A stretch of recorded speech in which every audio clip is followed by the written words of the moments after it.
ہم مسلمانوں نے کیا کیا؟ یوں کہ دین کو تو رکھو نیچے اور دنیا کو رکھو اوپر، تب چل سکو گے۔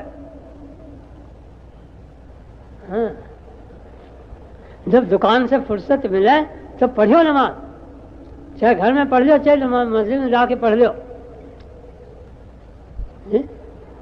اور جلدی جلدی پڑھ کے آئیے اگر دکان ہے اور گاہک کھڑے ہوئے ہیں، کیونکہ کامیابی دکان میں ہے، مسجد میں نہیں ہے۔ یہ مؤذن بیکار چیخ رہا ہے حی علی الصلاۃ حی علی الفلاح کہ آؤ نماز کی طرف کامیابی لینے کے لیے آؤ، کیونکہ یہ غلط کہہ رہا۔ ارے کامیابی تو کارخانوں میں ہے، وہاں کی محنت سے کام ہمیں ملے گی، دکانوں میں ہے، زمینوں کے زمینداری میں ہے، دفتروں میں ہے، لہذا کامیابی یہاں ہے۔ اگر تمہیں کامیابی لگی تو یہاں زیادہ وقت لگاؤ، یہاں شوق سے بیٹھو اور دل و دماغ سے کام کرو یہاں، اور نماز تو بغیر دل و دماغ کے بھاگتی دوڑتی چاہے جس سے پڑھ کے چلے آئیو، وہاں کوئی کامیابی تھوڑی ہے۔ جتنی دیر وہاں نماز میں لگے گی حرج ہی ہوگا کاروبار کا۔ یعنی نماز سے حرج سمجھتے ہیں اپنے کاروبار کا، اور کاروبار کو حرج نہیں سمجھتے نماز کے لیے، دین کو حرج سمجھتے ہیں دنیا کے لیے، اور دنیا کو حرج نہیں سمجھتے دین کے لیے۔ یہ ایمان بن گیا اور اس پر انتظار کر رہے ہیں کہ اللہ کی مدد آ جائے۔ ارے باطل تو اپنے اندر آ گیا، جو باطل کافر کے اندر تھا وہ باطل ہمارے اندر آ گیا جی۔ وہ جھوٹ کا باطل، وہ خیانت کا باطل، وہ ظلم کا باطل، وہ بے حیائی کا باطل، وہ بخل کا باطل، وہ سود کا باطل، وہ رشوت کا باطل، سارا ہمارے اندر آ گیا جی۔ اب باطل جب باطل سے ٹکرائے گا تو بھائی جو باطل زیادہ ہوگا وہ غالب آ جائے گا۔ یوں کہ جب ایک آدمی بازار میں کو مسجد میں کہیں بات سنی کہ بھائی پیسہ پیسے کو مسجد میں نہیں دکان پہ کسی سے بات سنی کہ پیسہ پیسے کو کھینچتا ہے۔ ہم نے کہا اچھا پیسہ پیسے کو کھینچتا ہے؟ تو وہ پیسہ لے کر بازار میں چلا تو وہاں ڈھیر لگا ہوا تھا روپوں کا، اور اس زمانے میں چاندی کے روپے تھے اور تانبے کے پیسے تھے جی۔ وہ ڈھیر لگا ہوا روپوں کا اور اشرفیوں کا، تو اس نے اپنا روپیہ یا اپنا پیسہ اس ڈھیر میں پھینکا کہ کھینچ کر کے لائے گا، اور پھینک کر کے انتظار کرتا رہا کہ کب کھینچ کر کے لائے۔ تو دکاندار نے دیکھا کہ بھئی یہ کیوں کھڑا بہت دیر سے، ہاں اسے بلایا، انہوں نے کیا بات کیوں دیکھ رہا کیا دیکھ رہا؟ انہوں نے میں یوں سن کر کے آیا تھا پیسہ پیسے کو کھینچتا ہے، لہذا میں نے اپنا پیسہ آپ کے روپوں میں پھینکا اور انتظار میں ہوں کہ کھینچ کر کے لائے۔ انہوں نے بات کہنے والے نے تو صحیح بات کہی، مگر زیادہ جو ہے وہ تھوڑے کو کھینچتا ہے۔ تیرا ایک پیسہ تھا میرا ڈھیر تھا، میرے ڈھیر نے تیرے پیسے کو کھینچ لیا۔ تو یوں کہیں کہ باطل باطل کو ہاں جو ٹکراتا ہے باطل باطل سے، جو باطل بڑا ہوتا ہے وہ چھوٹے باطل کو ختم کر دیتا ہے جی۔ مسلمانوں کے پاس چھوٹا باطل ہے، ان کے عقیدے باطل ہو گئے، ان کے اخلاق باطل ہو گئے، ان کی عادتیں باطل ہو گئے، ان کے اعمال باطل ہو گئے، ان کے یقین باطل ہو گئے۔ لہذا باطل والوں سے جو ٹکرائیں گے تو بڑا باطل جو ہے وہ چھوٹے باطلوں کو ختم کر لے گا، اور یہی ہوگا دجال کے زمانے میں۔ قصہ پڑھ لو اب دجال کے جا کر کے جی۔ وہ مسلمان جن کا ایمان کمزور ہے وہ سب دجال کو خدا مان لیں گے، ہاں کیونکہ ان کے اندر مسلمانوں میں تھوڑا باطل ہے اور اس کے پاس بڑا باطل ہے۔ وہ بڑے باطل والا چھا جائے گا، خالص ایمان والے بچیں گے، پکے ایمان والے بچیں گے اس کے باطل سے، اور کچے ایمان والے کمزور ایمان والے سب اس کے باطل میں پھنس جائیں گے۔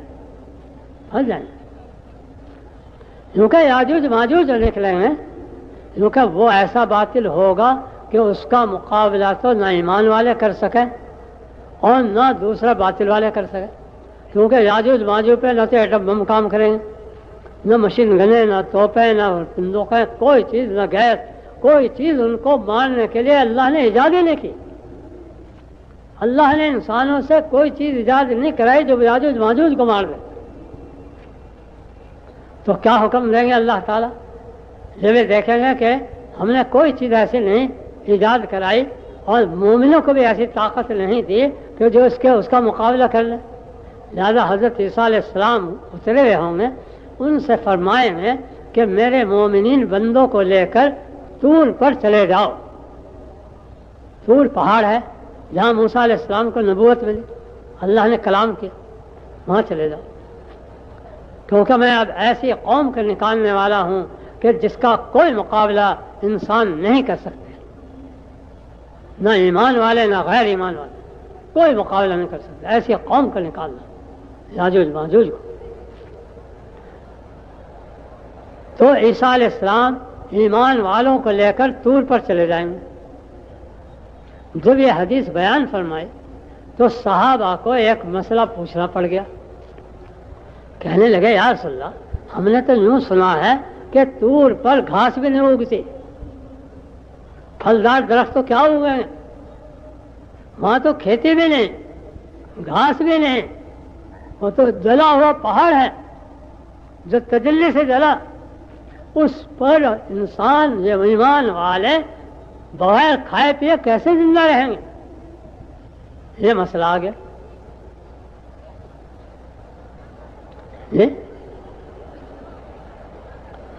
تو یوں کہیں یہ جو انسانوں کا ایمان ہے کہ بغیر کھائے پیے زندہ نہیں رہ سکتے، یہ ایمانی غلط ہے۔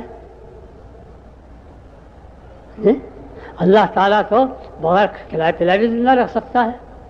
تو فرمایا حضور پاک صلی اللہ علیہ وسلم نے وہاں پر اللہ تعالیٰ تسبیح و تحلیل و تکبیر سے ان کا پیٹ بھر دیں گے، جہاں پڑھا سبحان اللہ الحمدللہ لا الہ الا اللہ اللہ اکبر، اور بس روٹی کا کام دے گا اور پانی کا کام دے گا۔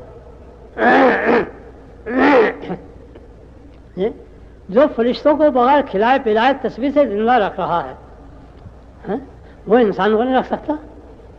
اور بھائی جنت میں تو چاہے لاکھوں برس میں کھائی ہو تو بھی جناب طاقت میں فرق نہیں آئے گا، اور چاہے لاکھوں برس کھاتے رہی ہو تو بھی پیٹ جواب نہیں دے گا اور پیٹ میں بوجھ نہیں آئے گا۔ ہاں جتنا کھایا ہے ہوا بند کر کے ایک ڈکا لے گا، ہوا بند کے اڑ جائے گا، نہ پیشاب نہ پخانا۔ اور جو نہ کھائے ہزاروں لاکھوں برس تو کوئی اس کی طاقت میں کوئی زوال نہیں آئے گا، کیونکہ اللہ تو قدرت والا ہے، وہ محتاج نہیں ہے اسباب کا۔ تو فرمایا کہ وہاں پر تسبیح تحلیل تکبیر سے انسانوں کے پیڑ بھر جائیں گے۔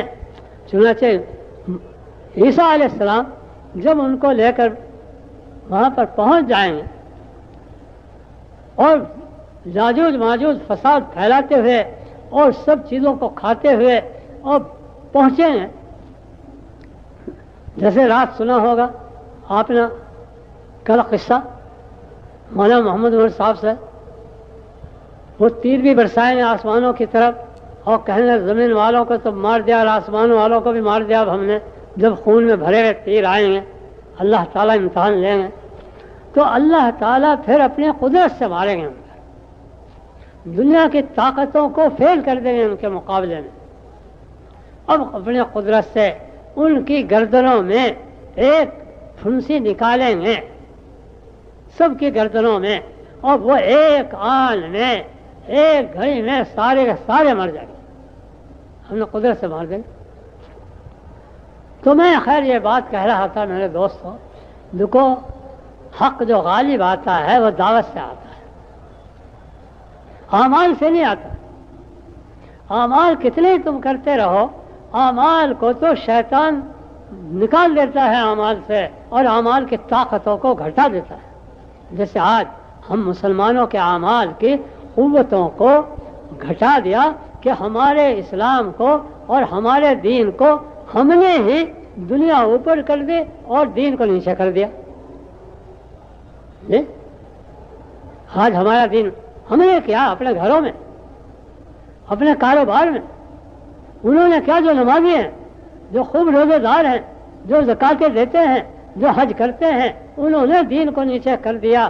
ہاں کیونکہ ان پہ تو دین ہے نہیں جو یہ کام نہیں کرتے، بھائی دین تو انہیں پہ ہے جو یہ کام کرتے ہیں، روزہ نماز حج زکات۔ مگر انہوں نے بھی اپنے دین کو دنیا کے نیچے کر رکھا. کس طرح؟ انہیں جب دنیا سے فرصت ملے گی تب کریں گے، تب دین کا کام کریں. وہ قرآن جب پڑھیں گے جب دکان سے فراغت ہو جائے گی، اللہ کا ذکر جب بیٹھ کے کریں گے جب دکان سے فراغت اور کاروبار سے فراغت ہو جائے گی. ورنہ کہاں ہمیں فرصت اللہ کا ذکر کرنے کی اور قرآن پڑھنے کی. ارے بھائی نماز بھی چاہے بے وقت پڑھنی پڑ جائے اور چاہے 2 نمازوں کو جمع کرنی پڑ جائے، دنیا جب کاروبار سے فرصت ملے گی کر لیں. جب بھی بچوں کی شادیوں سے اور سب چیزوں سے نمٹ جائیں گے حج کر لیں.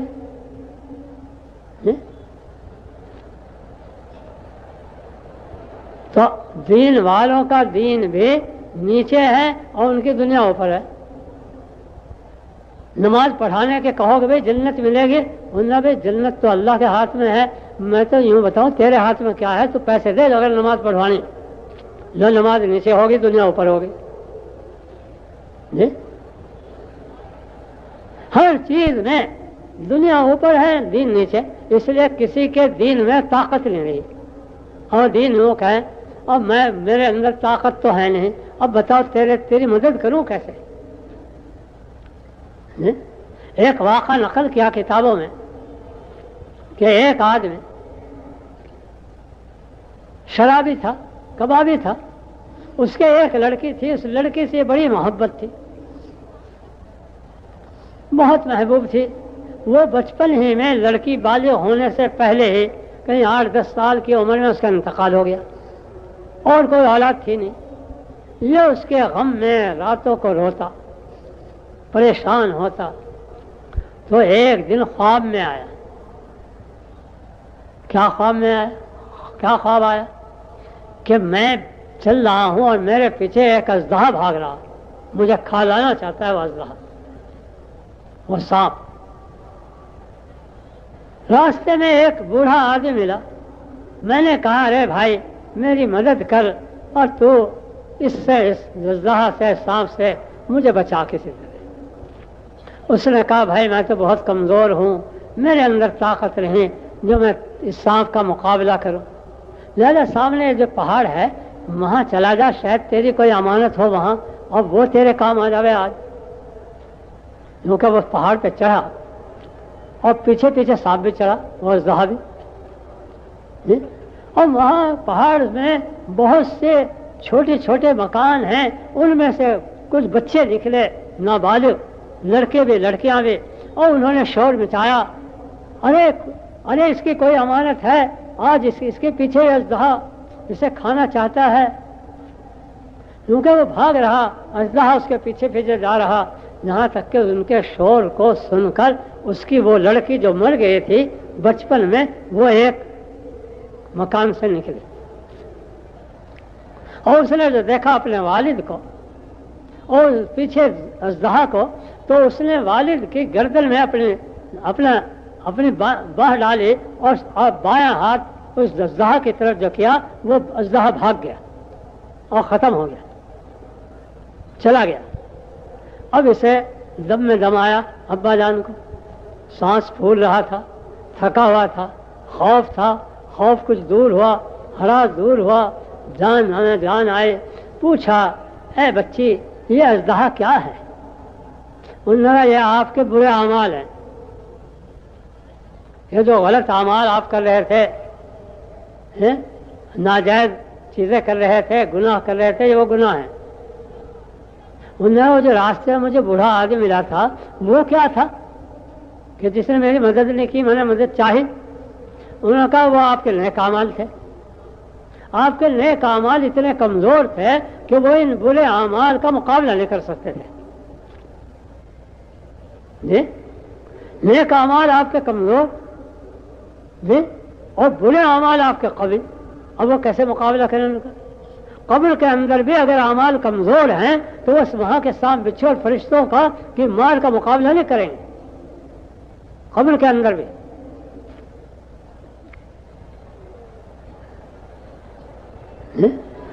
یہ خواب دیکھنے کے بعد فور جب صبح کو آنکھ کھلی وہ ایک ہی دفعہ سچی توبہ کر لی اور توبۃ نصوح کر لیا اپنے برے اعمال سے اور صحیح انسان بن گیا، صحیح مومن بن گیا. تو میں یہ کہہ رہا میرے دوستوں، آج ہمارا دین جو ہے، ہم نے جس کو دین سمجھ رکھا، نماز، روزہ، حج، زکوٰۃ، اور یہ ہمارے نہ اللہ کا ذکر، اور کہیں علم، اور کہیں دعوت، کہیں تبلیغ، کہیں کچھ، سب کو آج ہم نے اپنی دنیا کے نیچے کر رکھا۔ تبلیغ والوں نے ابھی تبلیغ کو بھی نیچے ہی کر رکھا۔ ہاں، یوں کہ جی 4 مہینے کے بعد دوں میں، سال بھر۔ ارے بھائی 4 مہینے کے بعد کیوں دے گا؟ یوں کہ جی میری دنیا غالب ہے، دین کو میں ہٹا سکتا ہوں پیچھے، دنیا کو نہیں ہٹا سکتا۔ میں اپنی دنیا کو نہیں ہٹا سکتا، دین کو ہٹا سکتا ہوں۔ 4 بھر کے بعد میں سال میں 1 ہی چلہ دوں گا بس۔ بھائی 1 چلہ سال میں کیوں دے گا؟ انہوں نے 11 میری دنیا غالب ہے، اور 11 مہینے تو میں دنیا کو دوں گا، اور 1 مہینہ آپ کو دے دوں گا۔ ان کا اس سے کام چل جائے گا، اللہ کی مدد آ جائیں گے۔ ہاں، کچھ تھوڑی سی اللہ تعالیٰ ہماری کمزوری کو دیکھ کر تھوڑا ترشح کر دیں گے، تھوڑی سی رحمت کی بارش کر دیں گے کہ چلو اتنا تو چلا، لیکن لانا یہاں تک چاہتے ہیں اللہ تعالیٰ کہ تیری دنیا نیچے آ جائے اور ہمارا دین تیرے اوپر آ جائے۔ حضور پاک صلی اللہ علیہ وسلم کے سامنے جب صحابہ کی ترتیب آتی تھی کہ کسی طرف بھیجنا ہے تو 1 دن کی بھی اجازت نہیں مانگی۔ یہ نہیں کہا کہ یا رسول اللہ 1 دن کی چھٹی دے دیجئے، میں اپنے کاروبار کا اور اپنے بھی بچوں کا ذرا انتظام کر لوں اور پھر میں 1 دن کے بعد نکل جاؤں گا۔ یہ نہیں کیا، بلکہ جس وقت حکم ملتا ہے اسی وقت صحابی چلتا ہے اور یہ کہتا ہے جس کے کام کے لیے جا رہا ہوں وہی میری دنیا کی حفاظت کرے گا۔ ہمیں تو یقین ہے کہ جب ہم اللہ کے کام کے لیے جائیں گے، اللہ ہمارے کاروبار کی، ہمارے بیوی بچوں کی، ہماری چیزوں کی حفاظت کرے گا۔ ہمیں کوئی یقین ہے؟ یقین بیٹا ہوا ہے ابھی تو۔ حالانکہ کیونکہ یہ دعا پڑھتے ہوئے جاؤ، کیا اللہم انت الصاحب فی السفر والخلیفۃ فی الاہل، اللہم اصحبنا فی سفرنا واخلفنا فی اہلنا۔ اے اللہ، تو سفر میں بھی ہمارا ساتھی ہو جا اور میرے اہل و عیال پر بھی تو نگراں ہو جا۔ کیونکہ یقین کے ساتھ پڑھو کہ جب میں اللہ کی راہ میں جا رہا ہوں، اللہ میرے کاروبار کو، میری بیوی بچوں کو ضائع نہیں کریں گے۔